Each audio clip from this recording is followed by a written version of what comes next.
I want to talk today about how to be a good friend to somebody who's grieving.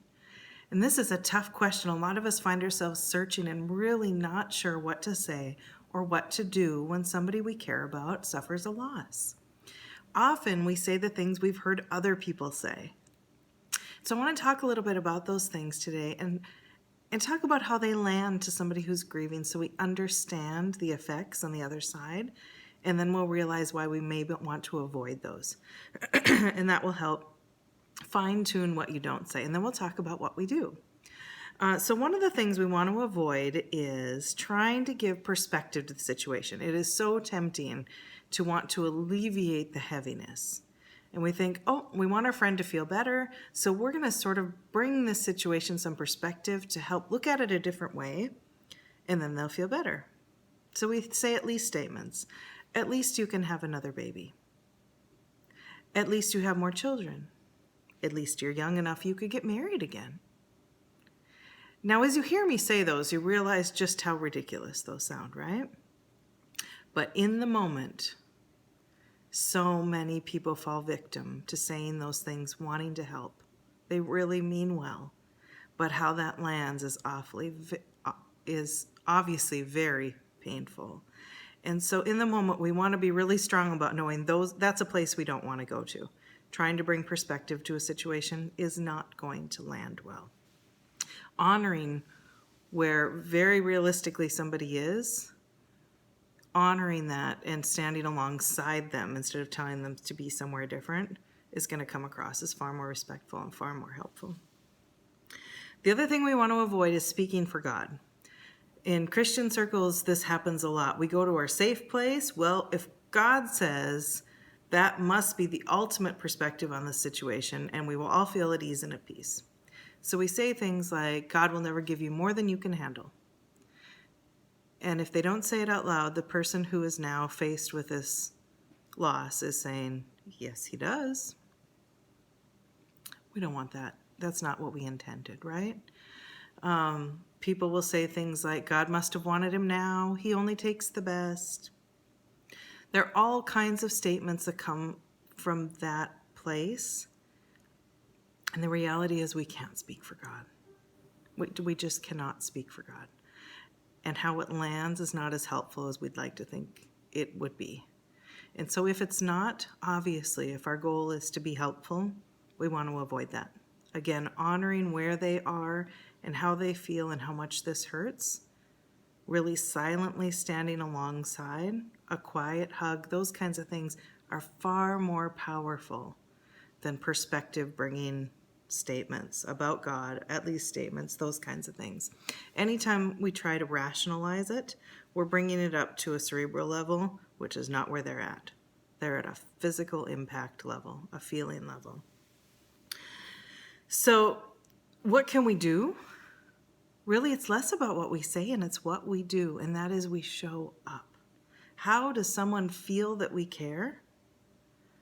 They know they're safe with us, because if they start to talk about how they feel and we tell them to think about it a different way and to feel a different way, or they should be doing this, what that person learns is not that they should think about it a different way. What they learn is, I can't talk to this person about this. They don't get it. They don't respect where I am.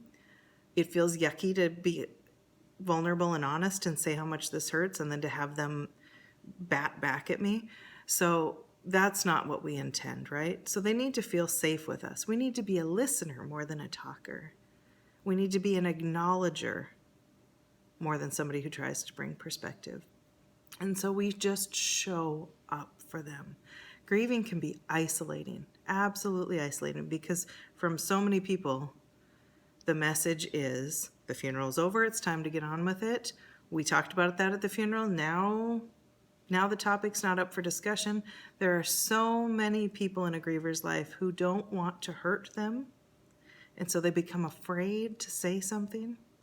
And they think, I don't want to say the wrong thing, don't want to remind them, don't want to say something that will hurt them, so I'm not going to say anything. And the reality is, they haven't forgotten. And they need us to acknowledge that we are thinking about them, or they don't know it. If we don't say anything, the message that they get is, this person doesn't care. It's not even on their radar.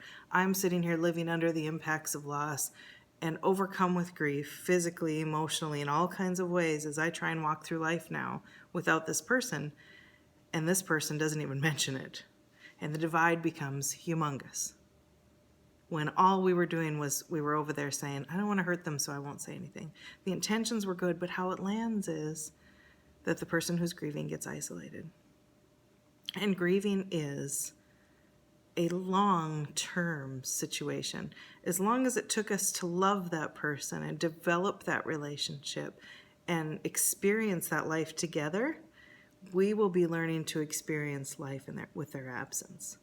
And so grieving doesn't begin and end at the funeral. Grieving begins at the funeral. A lot of people will say that it was a blur and they really didn't even get started on the grieving then because they were absolutely numb. It does not begin and end there. It starts to begin there. And so grieving is just like the building of a relationship with our loved one. It takes a long time to adjust to a life where they are not in that spot we're used to them being in. As our spouse, as our confidant, as our child, as our parent, whatever the case may be, we are going to feel the impacts of that loss on a daily basis for years to come. And so show up. Show up and let that person know you are thinking about them.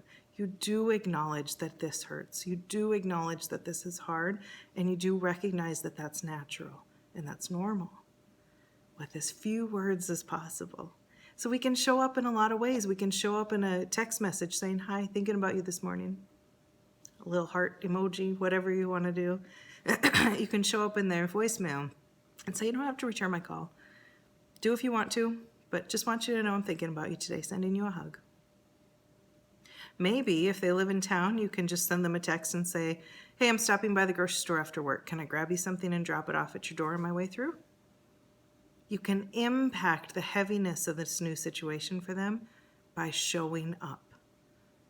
By saying, I noticed it's garbage day. Can I stop by and run that out to the road for you? Showing up and doing. Showing up in a text message. Showing up in a card that comes in the mail with nothing but, I'm thinking of you, sending love. They feel that. A person grieving feels that in all the right ways. And we don't stop after the funeral. We keep going and we keep going and we keep going. We want to honor when and where a griever wants to talk about their loss. There are safe places for people who are grieving. At work, they might not want to discuss it. At home, they might want to. We always need to take our cues from them about when and where and how they discuss their loss. But the bottom line is we need to let them know that we care. And on their terms, we're here to let them know that we care. Thanks for listening.